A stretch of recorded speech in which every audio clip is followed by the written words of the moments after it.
Hello everybody and welcome to the ACU Foundation Center for Criminal Justice Reform Facebook Live podcast. My name is Patrick Plain. I serve as a policy analyst for the Center for Criminal Justice Reform.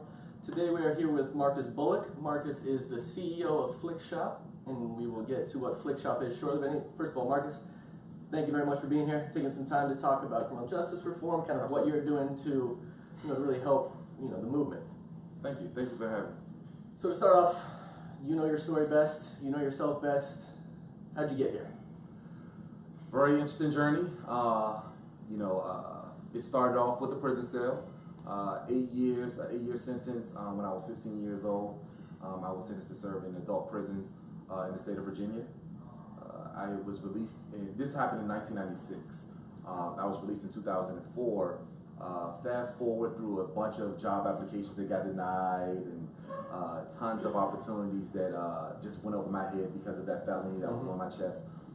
We started a small construction business that grew to a full-size construction firm, and then that enabled us to be able to create the technology that we call Flikshop today. Very nice. So before we get to Flikshop, you said after your release, you served your time, did what you needed to do, and you couldn't get in the door. Was it people wouldn't listen? People automatically would say, "Oh no, can't. This guy's got a criminal record. Can't do it." What was the reaction that you would get? It's very interesting because there were a list of things that prevented me from getting to the place where we all aspired to be when I was in a cell, and that included just the lack of knowledge and how to even apply for a job, being employable. Right? We talk about wanting to ensure that all of us who come out of the cell, have access to jobs, but how many of us are really employable? And when I say that, I mean, are we ready to walk into the office and really contribute in a way that most employers would expect us to be able to contribute, because we're being paid and the company wants to make money. And then, so that was one issue, being, whether or not I was employable or not. And then, I've been gone for almost a decade of my life. And so trying to navigate through how to have those conversations with an employer during an interview, I don't know if I was ready for that. And then you tag on all of that, you add on the fact that I'm a convicted felon, and then now it's like, all right, you make it through a couple of these barriers, and then wait a minute, you're a felon now? So, that changes things when, they do that background check. And did you feel at least you were given an opportunity to kind of present yourself for who you are? And obviously you do have that on your background, and, it sounds like you accept it, but you did the time that the state said, you do this and you are free. You are, set now to be an asset to society. That's what we want you to be. Yeah. But that's not really the case. It doesn't really happen like that. And I came home before before the whole ban the box conversation even began. So a lot of applications that I would fill out, I was forced to have to check that box of being a convicted felon, and it didn't result in people saying that we aren't going to hire you for that. It simply meant that it wasn't going to be a callback. And so I would notice that trend of I just wouldn't get a call. I just wouldn't get a call. So you couldn't even you would put everything out there, and even if you were qualified, they saw that and they would say nope, next. And yes. that was what you kind of had to deal with. It was a challenge. It's like, hey, you have this felony. Like, dude, why are you even here? You knew when you put this application in. You knew when you got all the way down to ask question number 7, when you saw this question, in this box here, separated by 2 thick, bold lines. It was probably unlikely that you were going to get this position. So that happened once you got out. But in terms of who you were at that time, did you think that? It's kind of two-part question. A, do you think you were qualified for those positions? You could have done well. And B, were you qualified because during the last year or 2 you were in prison, they said you're going home soon. Let's get you ready. Yeah, it was a mix of things. To go back to the original question, no, I don't think that I was really, to be honest, I don't think that I was ready. I don't think that I was prepared, I should say. The facilities, the prison system, they didn't do a good job of preparing me for the real world. Everyone says, hey, look, come home, get a job. Come home, be successful. Come home and just don't go back to prison. But we don't really attack the skill sets or trying to prepare and train using the skill sets you're going to need in order to be able to get a job. So that was one. But there were positions that I knew that I was qualified for because, initially you start out, shooting for the moon, right? Okay. and then you say, oh, you know what, the moon isn't working, it's too far out of my range. Let's go a little bit lower in the atmosphere and try to shoot for those entry-level positions. And even those, then we became, that's when we got to that hurdle where it says, wait a minute, I want to give you this job, but nah. And that's one of the huge things with why there's such a high recidivism rate of people leaving prison is if you can't get a job, then you have nowhere to stay. You can't provide for your family. How are you supposed to survive? How do we expect you to survive when it's our job to prepare you for that? And if you can't get there, and if you can't get a job even, I mean that's the most basic thing, be able to get a job and be able to work for what you want. And that's the American dream. And for some, one mistake takes that away. I was 15 years old when I got arrested. It was the worst mistake that I ever made in my life. I came home when I was 23, still very young, but yet so many barriers. And then I'm competing in a job market against other 23-year-olds who just graduated from Howard University or Trinity University or American University. And that was a challenge in and of itself, just trying to figure out how do you compete inside of a marketplace that one, hasn't prepared you, but two, has that huge F on your chest. So then how do you do it? I mean, you're here, we're in a beautiful office in Washington, D.C., you have a startup, you had a successful company that you sold so you could start the startup. How did you break down these barriers? So I didn't have an exit. I didn't sell the other company. I still actually own that company. Two companies. Look at that. Well, a lot of people that come inside of my classrooms at the Flikshop School of Business, we tell them that the entrepreneurship has become the new wave of entry inside of a job market, and not just going and applying for jobs, but creating jobs. And so that was my avenue. I was finally able to get a job inside of a paint store in downtown DC, and we were able to parlay that into the growth of which now is my construction business. That's awesome. Thank you. That's awesome. That is the American dream, Well, I mean, that part of it is. Yeah, well, that part of it is, right? And it's unfortunate that it had to, it had to take so many of the failures that were listed underneath on my resume to be able to build up to get me to this point here. But it is what gave me some substance, and it allowed me to be able to re-engineer my story in a way that I try to. In a way that allows me to be able to really create my own path. Yeah, that's great. So, we talked about, how having a job is, obviously key to not ending up back behind bars. It's a big part. The other part, family. Being able to stay connected with your family, be able to talk with your loved ones, to let you know that you still have a support network on the outside is huge. And unfortunately, for a lot of people, that that disappears once you get that sentence. Yeah. How did you kind of wade through those waters and stay in touch, or were you not able to? It was it's the reason why we launched Flikshop. Family is the biggest thing for us inside of our offices, inside of my own personal family, all of my staff members. The first day when you come into the offices, I immediately start talking about, hey, look, let me introduce you to my son and my daughter and my wife and my mom and my sisters. And I start talking about these things because I want you to understand the culture here, which means, it stands on the foundation of a rock solid piece of your family. It's the people that you get tired of the most, that you can't stand, but that are always going to be there for you and help support you. And that was how it was for me when I was in prison. When I was in prison serving that time, I'll tell you, as a 15-year-old, 16-year-old, 17-year-old, 18-year-old, 19-year-old, growing up inside of a prison cell, it's a little challenging. It's different. So, I didn't experience prom, right? I talk about that a lot. I didn't experience those high school graduation moments, but and congratulations to all of the graduates that are going through this season here.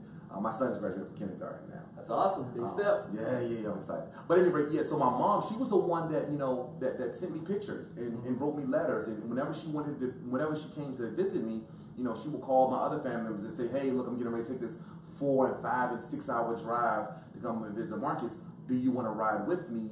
And that shaped something inside of me. It was able to shoot. She single-handedly took on that bull by the horns and said, I want to make sure not only do I support my son, but it's a pivotal role. I mean, you can either go left or you can go right. I can go left and I can support him, or I can go right and say, you know what, you made a stupid mistake, and she decided to go left. And it was that allowed me to push through that, very, very tough 8 years. And then, when you got through that 8 years, they were still there for you. And that's when I got home, I came home and I didn't have to have that concern about where am I going to live when I come home, or how am I going to be able to pay for bills or afford to be able to eat when I come home while I'm looking for a job. How am I going to be able to have a sustainable life where I'm excited to be home. Most people can't even enjoy the excitement of coming home because immediately when you come home, you have responsibilities. You jump right head first into where you can't even experience homecoming, which is a process by itself.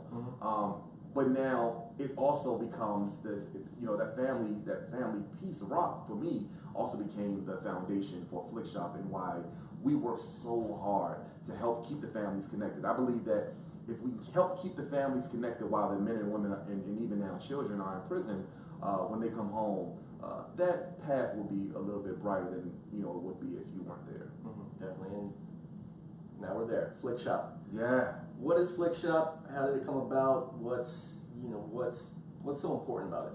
Free app. We give it away inside the Apple and Android stores. You take a picture, add some quick text, you press send, and we print a real tangible postcard with your photo and the message on it. Send it to any person, anywhere, any prison, any jail, any youthful detention center, anywhere in the country.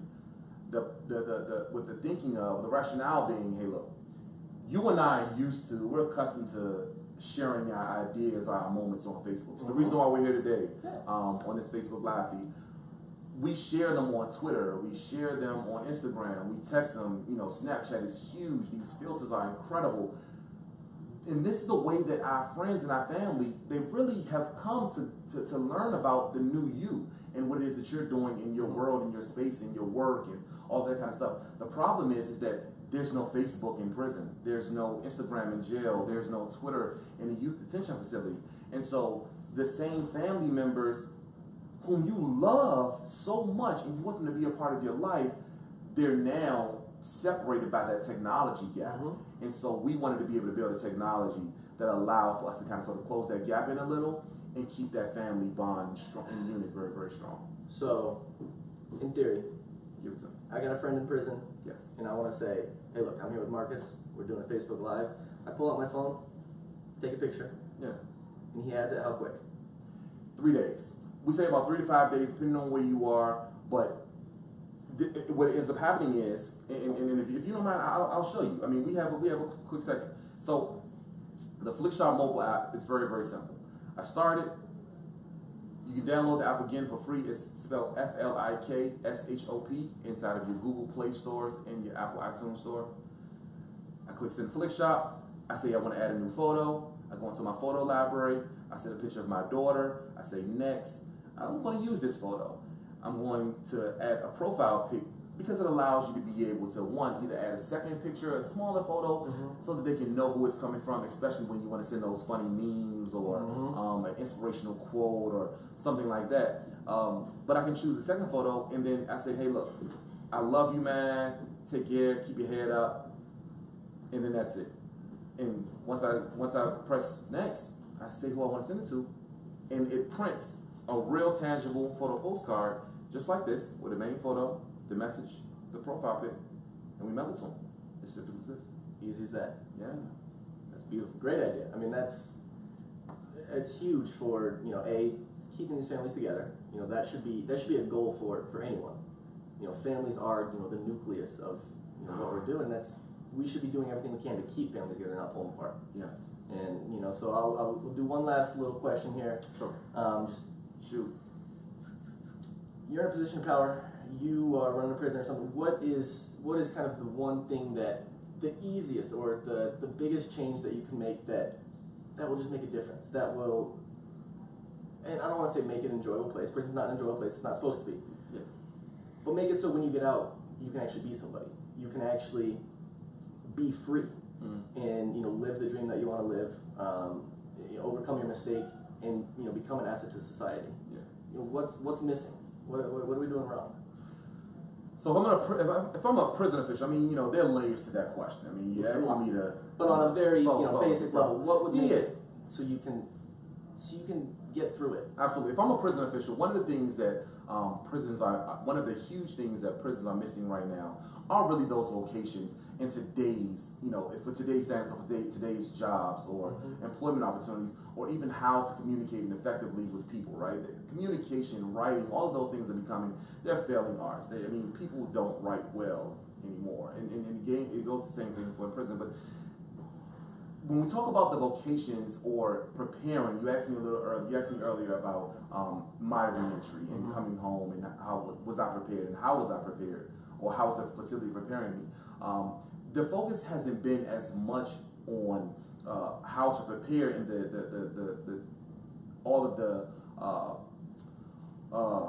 the focus hasn't been much on how we prepared and how aggressively we are being thoughtful about how the world is progressing now here in this community today. In prison, you'll be introduced to certain kinds of trades that just don't even. And I don't want to bash any of the facilities who have educational platforms or departments of correctional education. But if these upholstery classes, inside of a rural state somewhere in Utah, you come home in DC and you learn how to do upholstery. You know how to, you can put the fabric back on this chair, but I'm not calling. No, if I'm a business owner, I own this building, I'm not calling you to upholster a bench. But what I will do is I will call you to help me build a website. What I will do is I will call you to enlist you to build the next, world-changing mobile application. The technologies that are growing and changing inside of our cars and our TVs and our cell phones, they're reshaping the way that our world works. And the prison facilities are not preparing the people that are there for that. That's the first thing. So I would change the vocations. Bring technology, the technological platforms inside of these facilities, and don't be fearful of them. Allow these guys and these men and women to come home with a real skill that does make them marketable. So that's the first thing. And then the second thing is to change the conversation about what prison was really designed for, or we say it was supposed to be designed for, which was rehabilitation.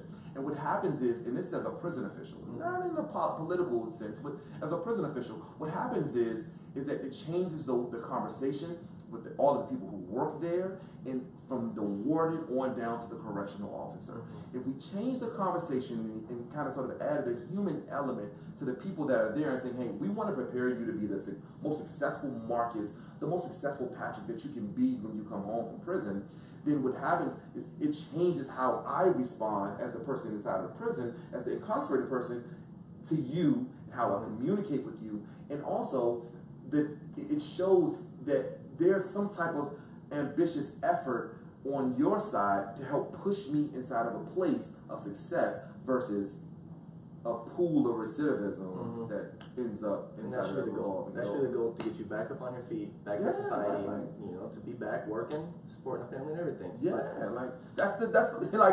We say that's what we want, right? We want you to come home. We say, I want you to come home, get a job, find adequate housing, take care of your family.